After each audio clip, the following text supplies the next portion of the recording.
অভিনেত্রী তাসনিয়া ফারিন ছোট পর্দা, বড় পর্দা আর কণ্ঠশিল্পী হিসেবে সাফল্যের পর এবার তিনি প্রযোজক। বৃহস্পতিবার 4 ডিসেম্বর তার প্রযোজনা প্রতিষ্ঠান ফরিং ফিল্মস এর প্রথম গান মন গলবে না মুক্তি পাচ্ছে। 2024 সালের ইত্যাদিতে তাহসানের সঙ্গে রঙে রঙে রঙিন হব গানটি গেয়ে ফারিনের সঙ্গীত শিল্পী হিসেবে অভিষেক হয়। সেই গানটিও ছিল নেট দুনিয়ায় ভাইরাল। এবার সেই ধারাবাহিকতায় নতুন গান নিয়ে আসছেন তিনি।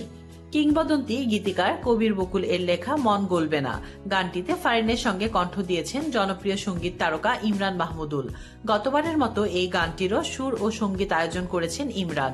গানটির ভিডিওতে মডেলও হয়েছিলেন ফারিন ও ইমরান। ভিডিওটির নির্দেশনা দিয়েছেন নাহিয়ান আহমেদ। গত শুক্রবার 28 নভেম্বর রাতে প্রযোজনা প্রতিষ্ঠানটি গানের একটি টিজার প্রকাশ করেছে। ফারিন নিজেও গানটির প্রচারণায় অংশ নিচ্ছেন। এর আগে সামাজিক যোগাযোগ মাধ্যমে গানের একটি ছবি শেয়ার করে তিনি লিখেছিলেন, আমার মন ইস্পাতের তৈরি, তাই তোমার জন্য গলবে না।